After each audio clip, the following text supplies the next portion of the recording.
Hey everyone, and welcome to another video.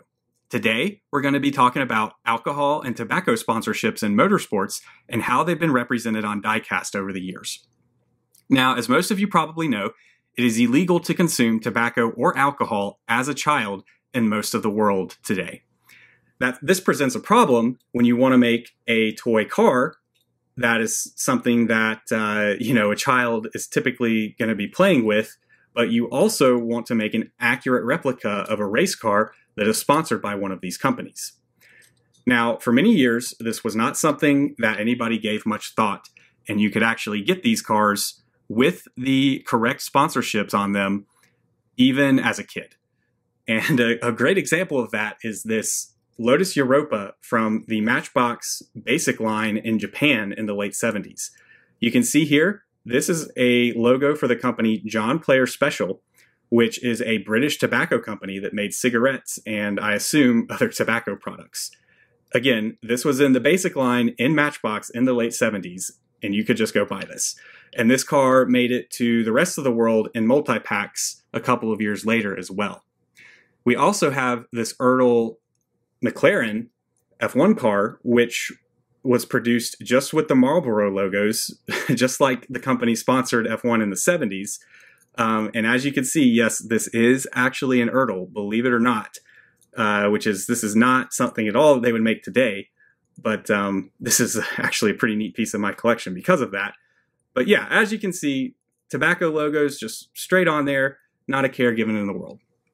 And then even as late as the early 90s, racing champions would put tobacco logos on their NASCAR replicas, like you see with this Smokin' Joe's Racing, which is, as you can see there, that's a camel marketing character.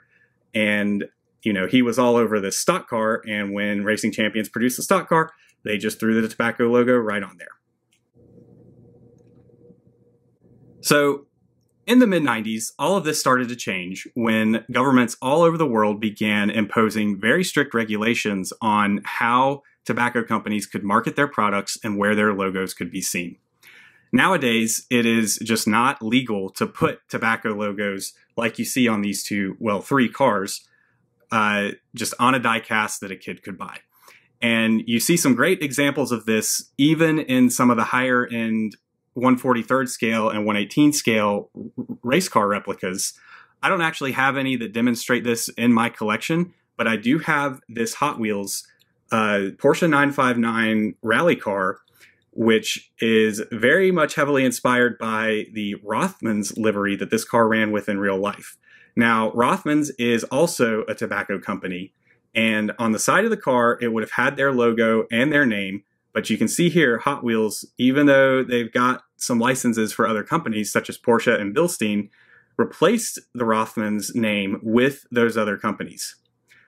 So that is a good diecast example. You can also see this in modern racing video games, such as Forza Motorsport 7, where this Porsche 962C has had the Rothmans logo replaced with the word racing. And also, the 76 Lotus 77 just completely has the John Player Special logos and text omitted. So where are tobacco logos on diecast today? Well, if you've paid attention to Mini GT, you've actually noticed that they are coming out with, in 2021, a couple of cars with the Camel logo on them. And they're cars that have been sponsored by Camel in various degrees in motorsport over the years.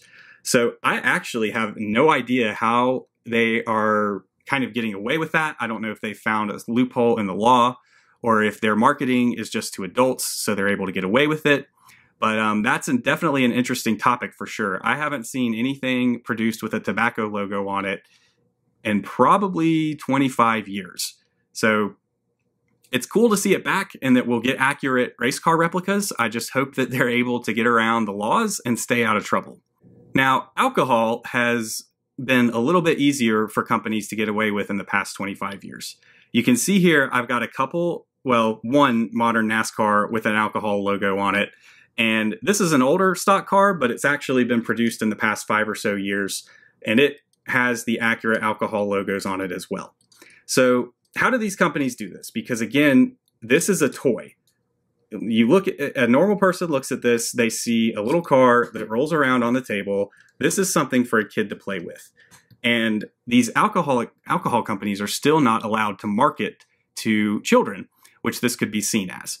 So the way that, in particular, Lionel, which has the license to produce all of these cars, and I believe that this here is a Lionel as well. Yes, it is that, well, first off, let me show you a regular car that comes in this boxed packaging. In a normal store, you're going to find them on a blister pack, and you will not find any cars with alcohol sponsors in a big box store. Now, Lionel does produce these hobby grade cars. They're mostly the same castings, but they just come in this box packaging. They're a little bit nicer. And with a normal one, you just take this right out of its clamshell and boom, comes right out. There you've got the model. All is well. Well, how does this work for a car with alcohol on it? So you can see here, we've got this Kevin Harvick Busch number 4. And Busch is a company that makes beer, for those that don't know.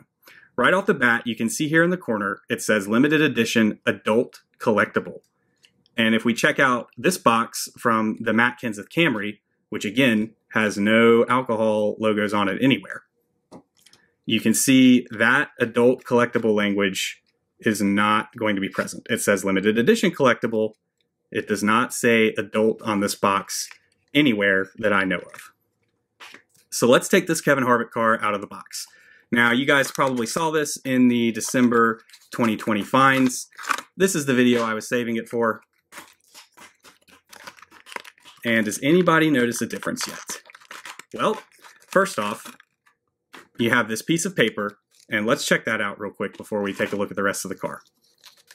It says, this product is mounted to a base using a specialized screw as required by the licensor and or other regulatory agencies. So that's one difference. This car did not come with that.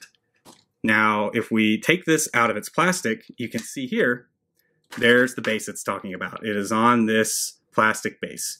So what do you do with this? I mean, a kid could just unscrew this, right? Well, nope. As it said, it is attached with a specialized screw. And nowadays, Lionel even takes it a step farther and kind of seals these screws in.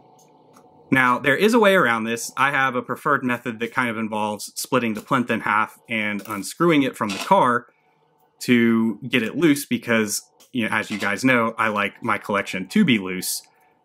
But out of the box, this is not something a kid could play with unless somebody does some work on it.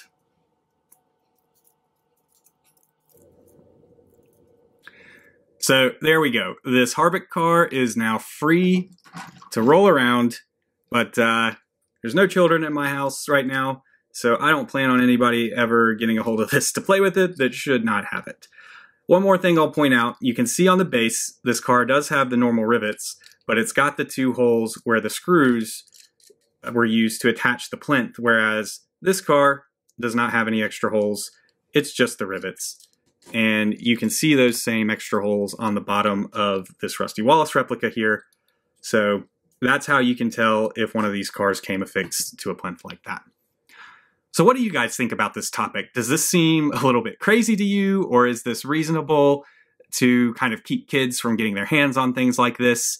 Do you guys have any of these cars in your collection that have tobacco or alcohol logos on them?